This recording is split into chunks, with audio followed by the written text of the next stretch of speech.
The best piece of career advice I ever got was get on a rocket ship. Woo! You signed up for this. How much money do you make? What is your biggest fear? What about mum guilt? Would you say that you're an ambitious person? I'm Tanuke, adventurer and survivalist. I spend my time exploring the wilderness and getting absolutely out of my comfort zone. Now I'm taking some of the UK's most inspirational female entrepreneurs and business leaders out into the wilderness for an overnight expedition. If you've not got imposter syndrome, you're in the wrong job. I want them to grow up ambitious and hungry and optimistic about the future. I want them to see the world as somewhere that's full of opportunity, something that they can change. No regrets! No regrets. Maybe some regrets.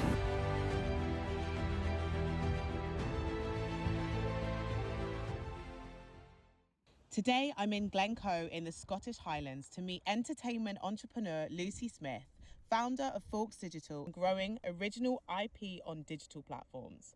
She's a mum of 2 young kids and a passionate mess maker. I'm excited to get her out of her comfort zone as she looks to totally change the entertainment game. So fill me in a little bit on Fawkes and what motivated you to start. I think almost the best piece of career advice I ever got was get on a rocket ship. Okay, And what I mean by that is, like, a rocket ship should be an industry that feels like it's on the up, that feels like it's exciting you, that it feels like it's creative and buzzy and it gives you energy and you feel like you're on the trajectory with that industry. Love that. And so I spent the last 10 years of my life working in TV, coming up with the next big TV format. So, you know, like, what's the next Love Island? What's the next MasterChef? And what I found is I was just pitching ideas into the abyss. Yeah. Commissioners used to have power and money, right? The big broadcasters. But now they have power, but they have no money. There are like no slots to commission new IP into. And so on the one hand, I saw this TV industry in decline. Yeah. And then on the other hand, I saw this thriving digital sector that felt like it was a world of opportunity, that was quickly professionalizing. The rocket ship. That's the rocket ship. Yeah. So I thought, I want to get on that rocket ship. Yeah, man. And that's how Fawkes came about. So how has the first chapter been? We only started in January, so we've been going about 9 months now. Okay, fresh. So yeah, it's still really early doors, but I think it's been a lot of fun. Yeah. It's been a lot of stress, a lot of highs and lows, sleepless nights, but we had our first slate. We've delivered our first slate of ideas now, so we're now at the stage of scale up. So I feel this is a really nice moment of introspection where we can really take stock and go, right, what's next? How are we going to make this bigger and better? Oh my God. Well, we couldn't be a more perfect location to It's amazing. think about next steps. It's amazing. Otherworldly stuff. I know. I was not It's hot, expecting hot. this. We're blessed. I was not expecting this. Too blessed to be stressed. I always feel like when I come out into nature, my stress levels just disappear. Is it stressful being an entrepreneur?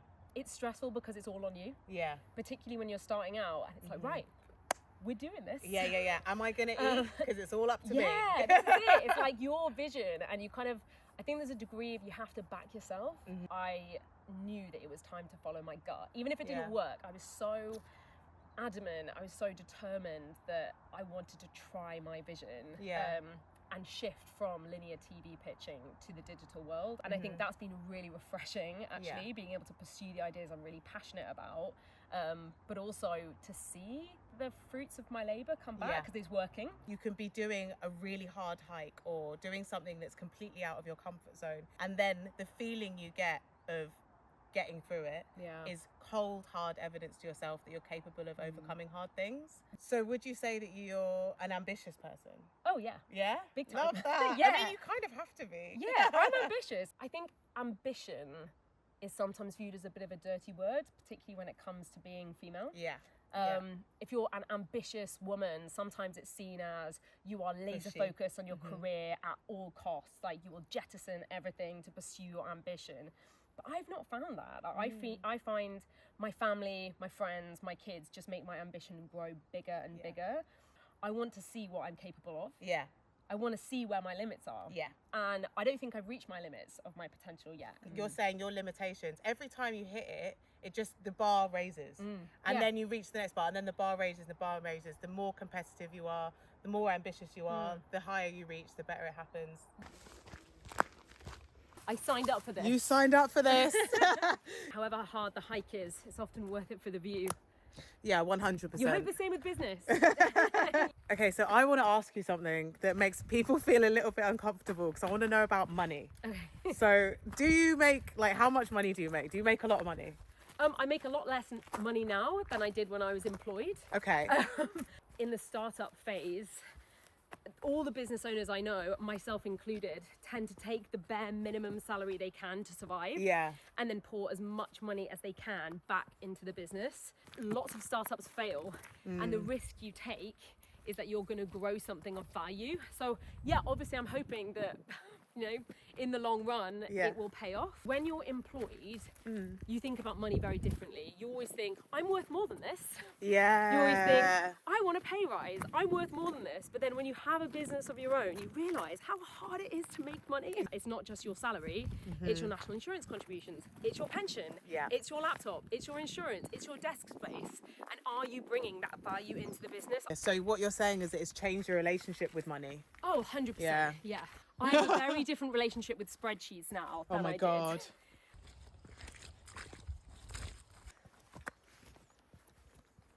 As a new businesswoman, Yeah. do you ever struggle with imposter syndrome? I personally think if you've not got imposter syndrome, you're in the wrong job right now. If you feel too comfortable, Then you're not pushing yourself. you're not pushing yourself, and you should always be trying to push yourself, jumping in at the deep end to learn, or that's how I learn. Yeah. By throwing myself in. Comfort kills creativity, it kills ambition, it kills innovation. And so I think everyone should feel imposter syndrome. I think the older I get, the more I realise no one knows what they're doing. Yeah. From the leaders of the country to the top business people, no one knows.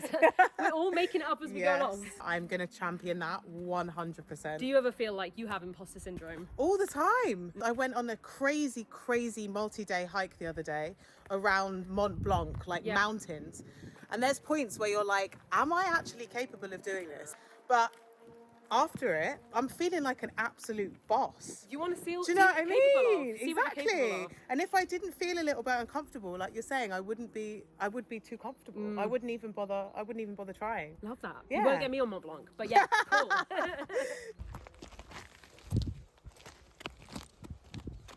It'd be interesting to find out more about your career and when you decided to, you know, totally change things up and make a career out of being in the great outdoors. Yeah.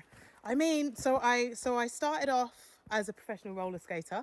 Love that. As you do. And I had my own business. Sort of about 3 years into the business, that was when COVID hit, and I had a lot of trauma at home. I lost all of my immediate family within like quite a short space of time. I'm so sorry to hear that.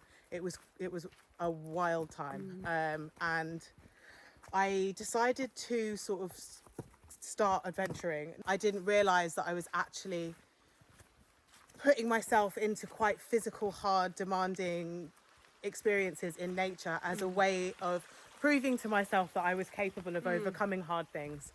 And I've sort of turned adventure into my most valued tool of how to get over trauma and grief. It's been epic. I actually take my mum's ashes and do them at points all over the globe. I've done her at the top of a huge 15-hour hike in the fjords in Norway. She's in the Grand Canyon. She's in Iceland. She's in Kenya. That's insane. She's at the top of Snowdon. And then she's in Mont Blanc as well, in Chamonix. Wow. So it's sort of like Well-travelled. she's well travelled. She's well travelled, and it's like homage to her legacy.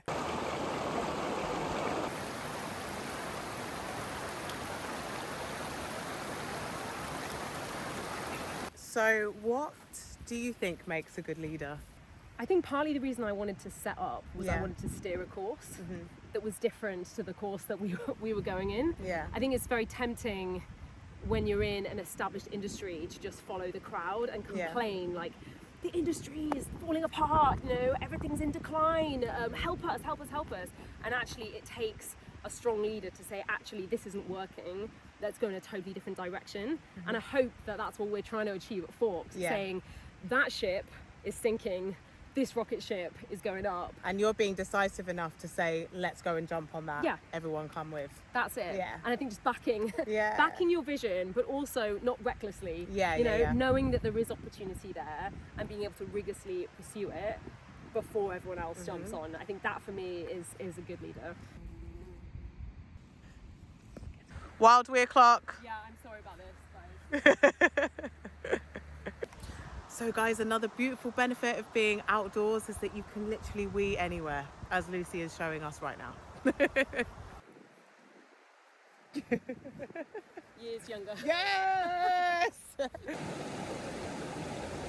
So a massive political buzzword at the moment is growth. What do you think are our biggest challenges with that? I mean, I think there's two big challenges at the moment. One is the problem with young people today. Okay, strong statement. And the other is what I like to call the era of the round table. Young people are the lifeblood of an economy because they take risks, they don't have mortgages, they don't have childcare. And traditionally, it's young people who are full of idealism and new ideas and fresh energy. And I think the problem today is that those young people are going to a workplace with no aspiration because they can't afford houses, they can't afford the building blocks for a stable life.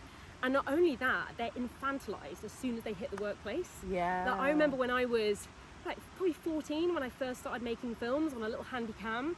I taught myself to edit and I taught myself to produce. I was making short films. As soon as you enter the workplace, you're making cups of tea. Yeah. And actually, young people lose all their confidence. They have all these amazing skills and they lose all their confidence. So I think if we can find a way to energize that generation and give them something to strive for and hope for, give them responsibility, let them take initiative, that for me is a huge opportunity for growth. Yeah. And then the era of the round table, this is a favorite of mine. I think a lot of very senior people in our workforces spend a lot of time chatting and not a lot of time doing. Yeah. Okay. It's like we spend so much time delivering keynotes and going on panel discussions, and I do think when you spend a lot of time chatting, it's very easy to lose sight of actually going out and winning the business and doing the stuff, making the stuff. So for me, they're the two biggest problems. Less chat, more doing, and inspire young people. And inspire young people. Yeah. Oh, I'm into it. All right, what we saying? This is the camping spot for tonight. Gosh, look at this. We're gonna make some fire. We're gonna get some food in us, and we're gonna settle in for the night with the midges. Get eaten by midges. Yeah, beware. I'm a midge magnet. Midge magnet. You'll be fine. I will be the beacon. It looks like an IKEA flat pack. So it's one of the big things for survival is learning how to make a fire. Fire is, the first thing. Fire, food and water, but I always like to say morale as well. And it's being resourceful as well, isn't it? It's working with what you've got. Resourceful, which is so many parallels in business. Being resourceful, can-do attitude, and problem solving. So these are like freeze-dried meals, and they are so epic. It's kind of like space food.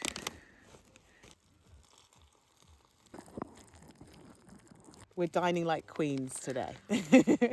Cheers. Cheers to dubious freeze-dried meals.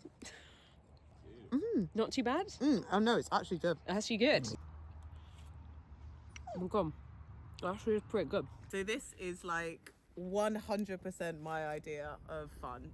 Yeah. To be fair, I'm having a lot of fun right now. It's that's good. good. What do you normally do for fun? You know, I'm a mum to a 1-year-old and a 4-year-old. My base state is making mess. Okay, I The love most that. fun I have is when I've like got shaving foam everywhere and paint and mud and so I'd say at the moment my time to have fun is with the kids. Yeah. How do you run a business with 2 kids? What's really important for me is that both my kids see hard work in the family. I want them to grow up ambitious and hungry and optimistic about the future. I want them to see the world as somewhere that's full of opportunity, something that they can change. You know, I feel so inspired by my children at work. I hope to take some of their creativity and diagonal thinking and apply it to my job. Yeah, and you're setting an amazing example as well. It's like lead by example. I mean, I was really lucky. Both my parents were entrepreneurs. Okay, So, well there we go. It runs they in the ran, family. Yeah. I saw my parents running garden centres growing up, and they worked till midnight. You know, I saw them grafting the whole way through my childhood, and so I hopefully have also grown up a grafter. Like, I want to work hard as well, and I want to give that to my kids. What about mum guilt? Does that ever come into play? My theory is there's this Instagram perpetuated blink and you miss it myth around raising kids, and I think it's incredibly damaging, particularly for women, because you have this notion that, oh, your kids are only young once. You have all these people telling you they're only young once. You've got to enjoy them while they're tiny. You've got to enjoy them while they're young. It'll go so fast. And it creates this sense of panic because you think every second I'm not with my children is a second wasted. You feel like you're not present. So I think the thing that a lot of mums don't realise, or a lot of parents don't realise, is it's your life passing too. 18 years might pass, and then 18 years of my life will also pass, and I'll blink, and then suddenly I'll be older. For every waking second when I'm not thinking about the business, I'm playing with them or doing shaving foam paintings or mud kitchens, or, you know, I'm a very present mum, and my bond with my kids is amazing. Beautiful. And I'm incredibly proud of that, and it's one of my biggest achievements. But at the same time, I want to achieve other stuff. And wherever your life takes you, whatever your goals are, so long as you feel like you're fulfilling something for yourself, I think it's important for them to see that. And I want them to be proud of me and to look back and say, oh, my mum did this. How cool is that? With all of this going on, with the kids, with the business, or businesses, you and your partner, what is there that falls by the wayside? I feel like right now I'm as close to having it all as I can be. Yes, hon. Because I feel like I've got a really fulfilling family life. I've got a really fulfilling job. I feel like I'm living that no regrets life. But at the same time, yes, things do fall by the wayside. There's a hierarchy of priorities that we have, and I think number one is kids, number two is work, then it's family, then it's friends, then it's our relationship, then it's ourselves. And I think the thing that probably requires more attention right now, and I wish I had more energy and time for, is both my relationship with my partner and time for myself. Because I think we're in that stage of life where 2 young kids, we're both running businesses, we're working late, we're getting up early in the morning. There is just no time to invest in each other.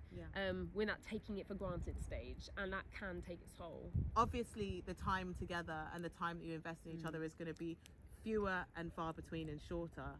But I think you're the type of woman who can have it all. So I don't see why you can't figure that one out. I really believe in that you can.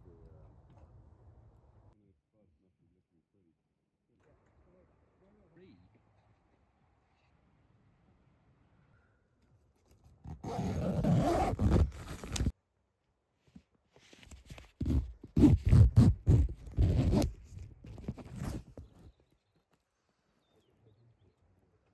actually slept pretty well, and it's amazing to wake up to that view. I'm a bit worried about what Tanuke's got in store for me, but this definitely makes a change from kids screaming at 5 a.m. Morning. How did you sleep? I slept okay, actually. Yeah, I was surprised how well I slept. It was a nice change to wake up this morning to the sound of birds rather than the sound of Mummy, Mummy at 5 in the morning. I have to have tea in the morning. Yeah, I'm from Yorkshire, so I would be sacrilege not to. If you were to be stranded on an island, yours would be Yorkshire tea, yeah? This is one of my 3 things that I would bring. I can't function without a cup of tea. So we've got a cup of tea, but how are you with the cold? Why? This does not bode well.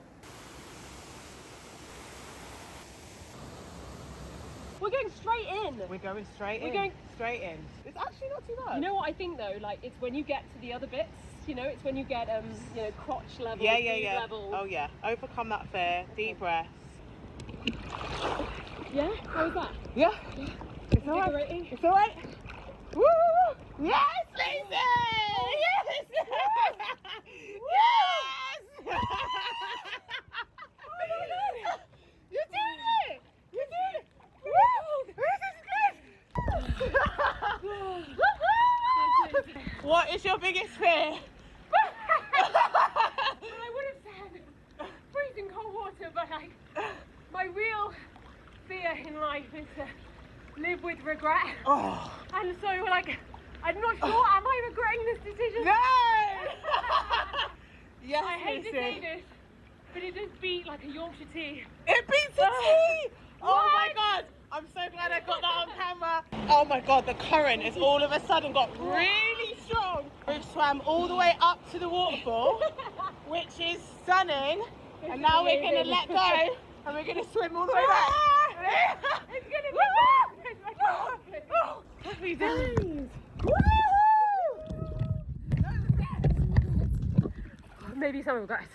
I'm honestly so proud of you. Wow. That was a big one. I think most people would think we are Absolutely we've lost mad. the plot. Yeah. Yeah, I think the whole of the Scottish Islands heard you screaming. Coming to the end of our expedition, which has been incredible, incredible. I just have a final couple of questions for you. I just really want to know what your life motto is. My life motto is actually an Avicii lyric. Oh, Unconventional. nice. And it's live a life you're going to remember. Life passes very quickly. Yeah. And it's very easy for you to forget the days. All the days can kind of blur into one. Yeah. So something that's really important to me, both professionally and personally, is to fill my life with memories. So, Well, we've definitely done that. yeah. On this expedition. This has been one of them. And for anyone thinking about starting their own company, have you got any advice?